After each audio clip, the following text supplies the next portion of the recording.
नमस्कार शेतकरी मित्रांनो, सुयश कृषी या यूट्यूब चॅनलला आपलं पुन्हा एकदा स्वागत. आजच्या व्हिडिओमध्ये आपण जे मार्च महिन्यामध्ये आपण टोमॅटो पिकाची जी लागवड करत आहे की ज्याच्यामध्ये आपणाला सुरुवातीला प्लांटेशन केल्यानंतर बऱ्याच शेतकऱ्यांना अशी समस्या जाणवते की वारंवार रोपं मरणे किंवा ज्यावेळी आपण पाणी देत आहे त्यावेळी आपणाला रोपांची मर असेल किंवा बऱ्याच प्रमाणात प्लॉट हा मागं पुढं होणे, याच्यासाठी आपण सुरुवातीला कशा पद्धतीने नियोजन केलं पाहिजे. त्याचबरोबर ज्यावेळी आपण प्लांटेशन केलं त्याच्यानंतर महत्त्वाचं काम म्हणजे ड्रेंचिंग.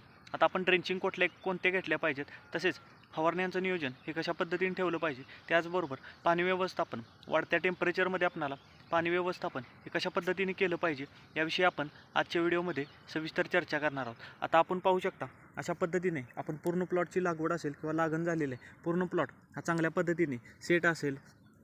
त्याचबरोबर चांगला आपला प्लॉट हा आपला गती घ्यायला लागलेला आहे. आता प्रामुख्याने ज्यावेळी आपण प्लॉट लावला त्याच्यावेळी आपण कशा पद्धतीने नियोजन केलं, आपण बेड सोडलं, त्याच्यानंतर मल्चिंग केलं, त्याच्यानंतर आपण कंटिन्यू 3 दिवस हा पूर्ण बेड भिजवून घेतला.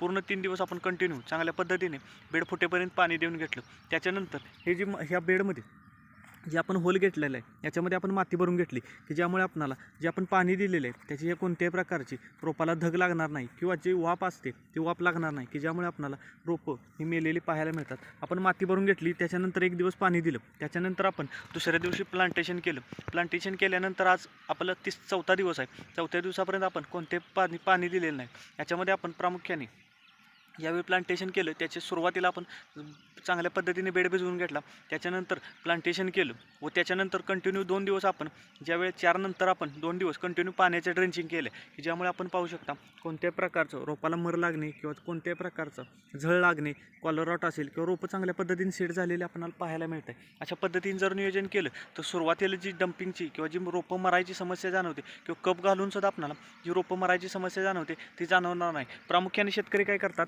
हे जे होल आहे हे होल आपण पाडल्यानंतर तसंच ठेवतात. त्याच्यानंतर जे आपण रोपं लागण केले व पाणी दिलं त्याच्यानंतर जे वाफ तयार होणार आहे ते याच्यामधून बाहेर पडल्यामुळे रोपाला ही झळ लागलेली पाहायला मिळतात. व त्याच्यानंतर आपण ज्यावेळी रोपं सेट होतात त्यावेळी आपण माती भरतो. त्यावेळी माती भरून काय उपयोग नाही. त्याच्या सुरुवातीला जर आपण ज्यावेळी होलं घेतली त्याच्यानंतर जर माती भरली व त्याच्यानंतर प्लांटेशन केलं, जर जी रोपं मरायची किंवा झळ लागायची समस्या आहे ती जाणवणार. आता आपण याच्यामध्ये सुरुवातीला कशा पद्धतीने नियोजन करणार आहे.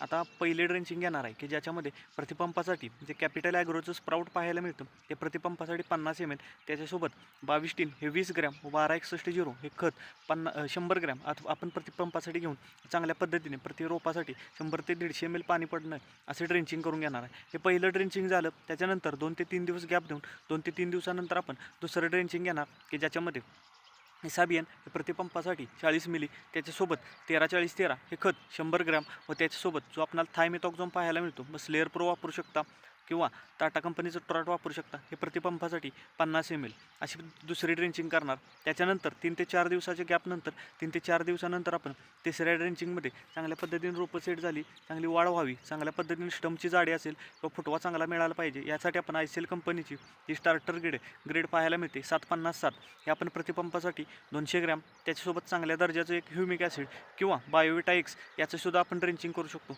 किंवा 757 त्याच्यासोबत आपण रोको हे बुरशीनाशक व त्याच्यासोबत आपण एखादं चांगलं ह्युमिक याचा वापर करणार आहे. या 3 ड्रेंचिंग झाल्यानंतर आपण चांगल्या पद्धतीने रूट झोन चांगला ॲक्टिव्ह होईल, चांगल्या पद्धतीने रोपं सेट होतील. त्याच्यानंतर आपण खतांचं मॅनेजमेंट हे चांगल्या पद्धतीने ठेवणार आहे की ज्यामुळे आपणाला हवेमध्ये जास्त प्रमाणात आर्द्रता असेल किंवा टेम्परेचर आहे त्याच्यामध्ये आपणाला पानांच्या वाट्या होणे किंवा प्लॉटची ग्रोथ न होणे यासाठी आपण नियोजन करणार आहे. आता सुरुवातीला आपण कोणता स्प्रे द्यायचा, या स्टेजला प्लॉट आला 3 ते 4 दिवस कोणतेही तुम्ही स्प्रे देऊ नका. 3 ते 4 दिवसानंतर चांगल्या पद्धतीने रोपं सेट झाली त्याच्यानंतर तुम्ही एखादं चांगलं सीविड मग बायोझाईम वापरू शकता, बायोविटा एक्स वापरू शकता किंवा तुम्ही वेलाग्रो कंपनीचं मेगाफॉलसुद्धा वापरू शकता. त्याच्यासोबत सिलिकॉन घ्या, त्याच्यासोबत एखादं इन्सेक्टिसाईड घ्या, मॅक्टर वापरू शकता किंवा ॲडमायर वापरू शकता. हे हलकं कीटकनाशक जर दिलं तर तुम्हाला सुरुवातीला जे पांढरी माशी असेल, थ्रिप्स असेल, तुडतुडे असेल याच्यावर चांगलं कंट्रोल मिळणार आहे. त्याच्यानंतर 10व्या दिवशी तुम्ही बेनिवियाचा हात घेऊ शकता. त्याच्यानंतर तुम्ही प्लॉटच्या ग्रोथनुसार किंवा प्लॉटच्या ज्या पद्धतीने प्लॉटमध्ये रोगराई असेल त्या पद्धतीने तुम्ही नियोजन करू शकता. आपल्याला प्रामुख्याने या टेम्परेचरमध्ये सिलिकॉनचा वापर हा ड्रिपच्या माध्यमातून असू नये किंवा स्प्रेमधून जर आपण चांगल्या पद्धतीने ठेवला तर पानांच्या वाट्यानं होणे, प्लॉटची ग्रोथ ही कंटिन्यू राहणे, त्याचबरोबर चांगल्या पद्धतीने आपल्याला हाय टेम्परेचरमध्ये सुद्धा प्लॉट डेव्हलप झालेला हा पाहायला मिळणार आहे. तर आजच्या व्हिडिओमध्ये आपण प्रामुख्याने मार्च महिन्यामध्ये जे आपण टोमॅटो पिकाची लागवड करतो त्याच्यामध्ये आपणाला सुरुवातीला कशा पद्धतीने नियोजन केलं पाहिजे याविषयी चर्चा केली. तर चला, आपणाला आजचा व्हिडिओ कसा वाटला हे कमेंटच्या माध्यमातून जरूर कळवा. तसेच जर आपण चॅनेलला प्रथम आला असाल तर चॅनेल नक्की सबस्क्राईब करा, व्हिडिओला लाईक व शेअर नक्की करा. धन्यवाद.